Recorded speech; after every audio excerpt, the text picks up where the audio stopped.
Welcome to Moviecaps. Today I will show you a drama, adventure, sci-fi film from 2015 titled The Martian. Spoilers ahead. Watch out and take care. 4 astronauts collect rock samples from Mars outside of their ship. Their colleagues inside warn them that there is a storm coming, one much worse than they had previously thought. They are advised to come inside. The crew debates whether or not they should try to wait out the storm or take off. Most want to risk it and stay, but the commander uses her authority to settle the matter. They will be leaving.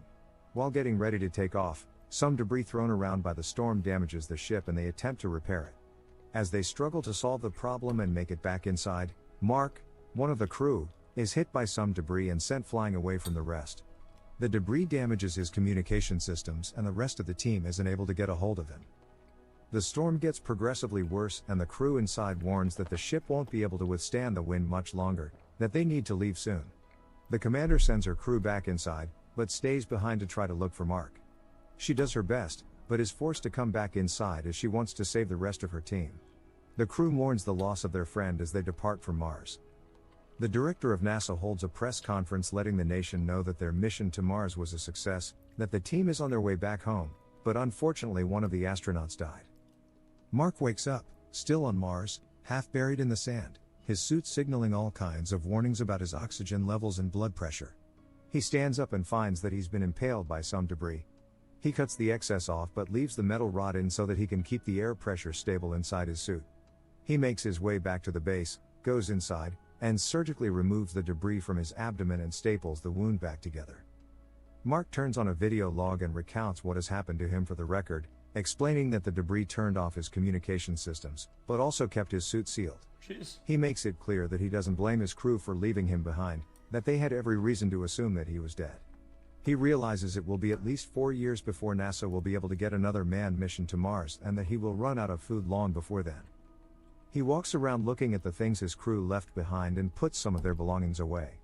He goes through the stores of the base and makes a detailed log of how much food he has left. He realizes he only has enough food to last him a year, and that he'll need to find a way to grow 3 more years worth of food. Luckily, Mark is a botanist, and he takes some potatoes the crew had brought with them to eat for Thanksgiving and decides to figure out a way to plant them. He gets to work cleaning off the solar panels, bringing loads of dirt inside and spreading it around, and he even goes through the crew's waste to make fertilizer. He tills the dirt inside and plants the potatoes. He realizes he does not have enough water with him to be able to water all of the crops as much as he needs to, so he sets to work figuring out a way to make more water. He rigs up a machine that creates water through small chemical fires, and after a few days, the inside walls of the garden are covered in condensation and the plants begin to sprout. Back on Earth, NASA has a funeral for Mark. Vincent talks to the director about returning to Mars and collecting the equipment Mark's crew abandoned, but the director shoots it down, saying that everything they do would have to be televised and he doesn't want the public seeing Mark's body, that they have to wait. Vincent points out that Mark's body will never decompose on Mars, and that they could frame the mission to look like they were going back to Mars to recover Mark's body for his family. Mindy, a satellite supervisor, receives coordinates directing her attention to Mark's location and she notices the movement at the base. She quickly places an emergency call to the director to notify him. They realize that this footage is proof that Mark is still alive, and they try to figure out what they're going to tell the public, since they have to release this footage within 24 hours. They're worried that NASA will receive flack for abandoning one of their astronauts. They decide to hold a press conference to let the public know that they will do everything within their power to bring Mark back home alive. On Mars, Mark studies maps at the base and figures out where he needs to be in order to meet the next Mars mission in 4 years. It is about 3,200 kilometers away, and his rover only travels 35 kilometers at a time. Additionally, it will take around 50 days for him to get to the destination from the base. He sets to work making adjustments to the rover so Spoiler alert, he shits and uses it as fertilizer, he then returns. You moron. If there was 20,000 times where this happened, okay, and none of the times they were botanists, then they wouldn't be making a movie out of it, right? If the guy went to Mars, and the guy was a fucking pianist, okay, he would have fucking died, okay? Why would you make a movie about that shit? If he died, you fucking moron. Of course make a movie about the one time that it lines up with a good story, you fucking idiot, man. That it will travel farther without having to be brought back to the base to be recharged. He's successful in doubling the battery life, but in order to achieve this, he has to turn the heating in the rover off. Because it's so cold, he won't be able to survive the trip without heat, so he decides to dig up some radioactive material to keep in the back to keep him warm. NASA holds another press conference, letting the public know that by tracking him on their satellites, they have figured out Mark's goal, to meet the next Mars mission when they get there. They've expedited the estimated completion time to 9 months instead of 4 years in hopes of getting to Mark before anything bad happens to him. They decide not to tell Mark's crew that he's still alive because they don't want to distract them while they're still trying to make their way home. Mark harvests 400 potatoes from his garden, planting the smaller ones and setting aside the larger ones to eat later. He is able to locate the Pathfinder, a rover that was lost on Mars several years ago, and he uses it to communicate with NASA using the replica they have back on Earth. The only thing NASA is really able to do with it is move the camera around, but Mark sets up a communication system using hexadecimals so that he can ask more than just yes or no questions. NASA uses the Pathfinder to give Mark instructions on how to hack into the rover to communicate with NASA through the Pathfinder. Vincent tells Mark about their plan to rescue him and Mark is relieved. Mark wants to know how his crew reacted when they found out he was still alive, but Vincent has to admit to him that his crew still doesn't know. Mark is furious that NASA has kept his team in the dark and Vincent realizes they have to tell the crew. When Mark's crew goes to receive their mail, they get communications from NASA telling them that Mark is still alive and that they plan on trying to save him. Mark does the math and with all of the food left over on the base in addition to all of the potatoes he has grown, he has just enough food to last until NASA is able to send another ship to come get him, as long as nothing goes wrong. While Mark is tending to his garden, the entrance chamber explodes, injuring him and leaving his helmet cracked. He quickly seals it with duct tape to replenish his oxygen. 28 months. He goes back to his Love garden to UX find that the exposure of Mars' atmosphere killed all of his plants and destroyed the system he had set up for keeping them watered. Mark tells NASA about the accident and they realize that if they don't speed up the timeline for getting to Mark, he won't have enough food to last him until they get there. Mark's old crew is granted permission from NASA to contact him and they catch up, heckling each other. Mark cleans up the area of the base he had reserved for growing his potatoes, taking out all the tarp and dirt and resealing the hole where the hatch had been.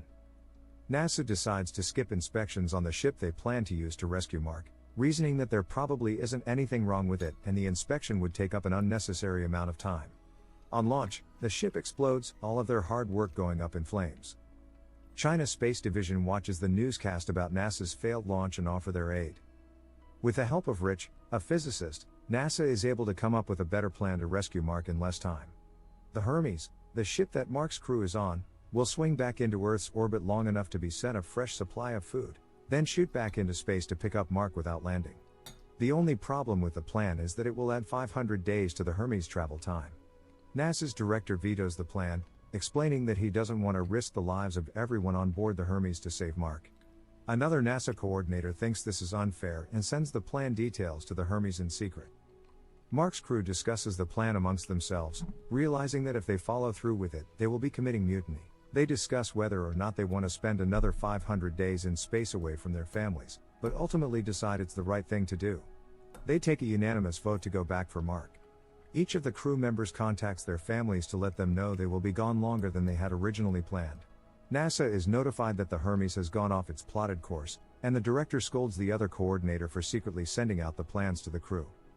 In order for the plan to work, Mark has to figure out how to gather up all the equipment keeping him alive, the machines providing him with heat and oxygen, and get them to the ship in time to meet up with the Hermes as they pass Mars.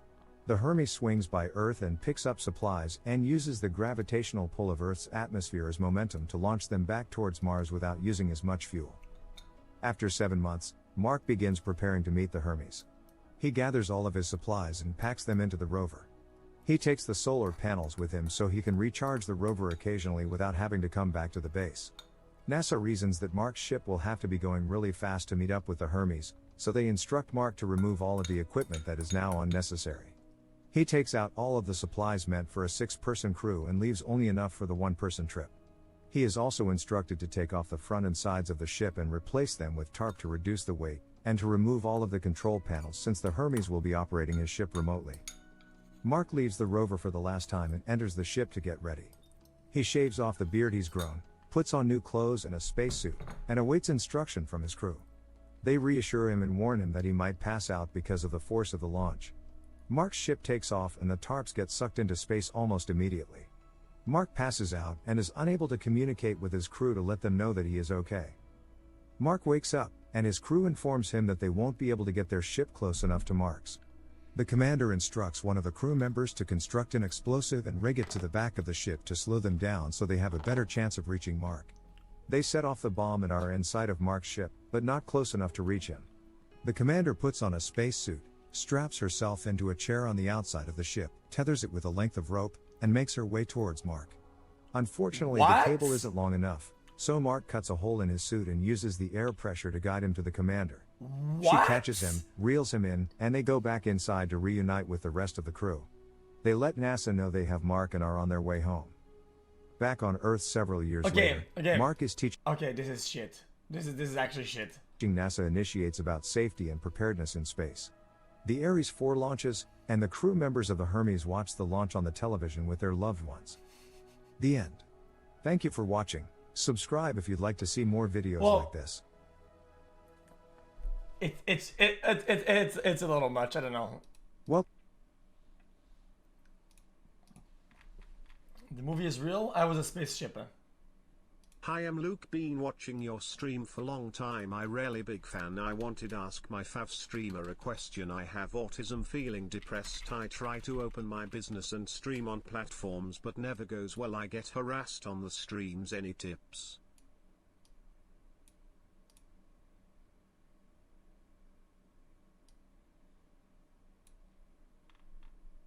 Huh?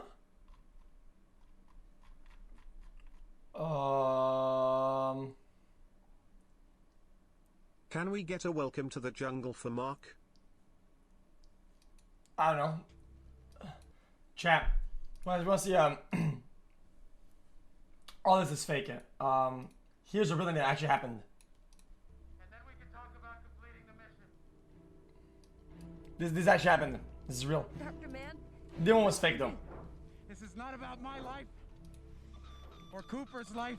This is about all mankind. There is a moment.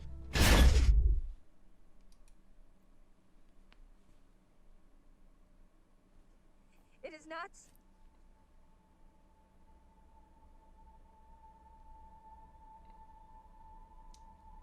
See?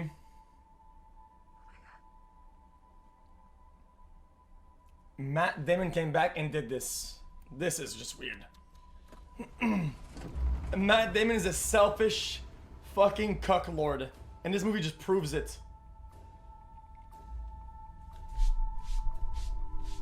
Cooper, there's no point in using her fuel to chase... Analyze the Endurance's spin. 'Cause it's real. xQc LOL. He's not even playing a character. In the movie, he's actually called Matt Damon. Endurance rotation is 67, 68 RPM. Okay, get ready to match our spin with the retro thrusters. It's not possible. No, it's necessary. Classic. So cheesy, but so good.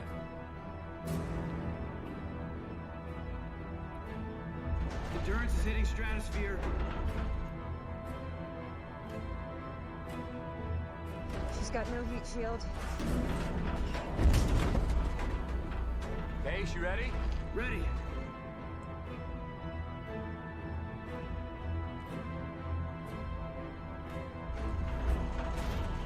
Cooper, this is no time for caution.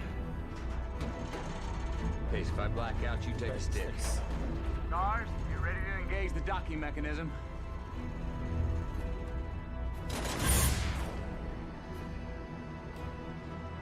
Endurance is starting to heat. 20 feet out. I need 3 degrees starboard. Those are the lines that... But yeah, 10 feet out. how much does this? We are lined up. Initiating spin.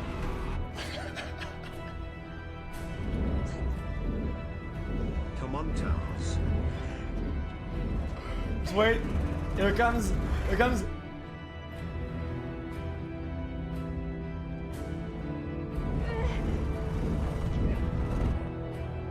Next one.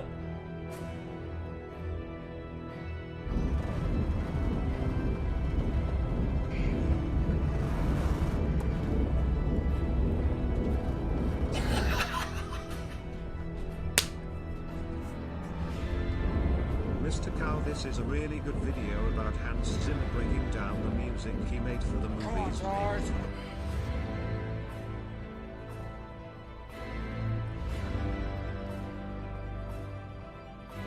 Come on, Tars.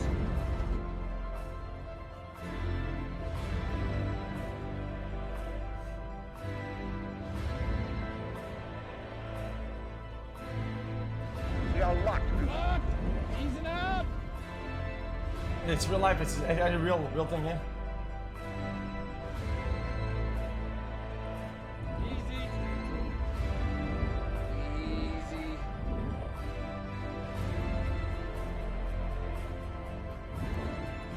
Retro thrusters.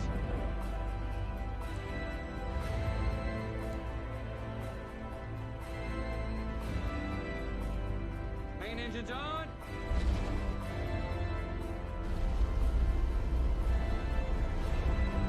Pushing out of orbit. Come on, baby. It's a good movie, yeah.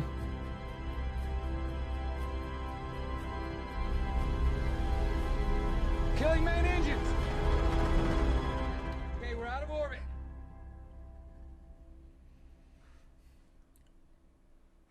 I feel like overall the movie did a pretty good job at explaining, like, even if you don't get what's going on, like, if you don't get the plot, the idea of it, I think they did a good job at visualizing it, so you can catch up, even though you don't know what the fuck just happened.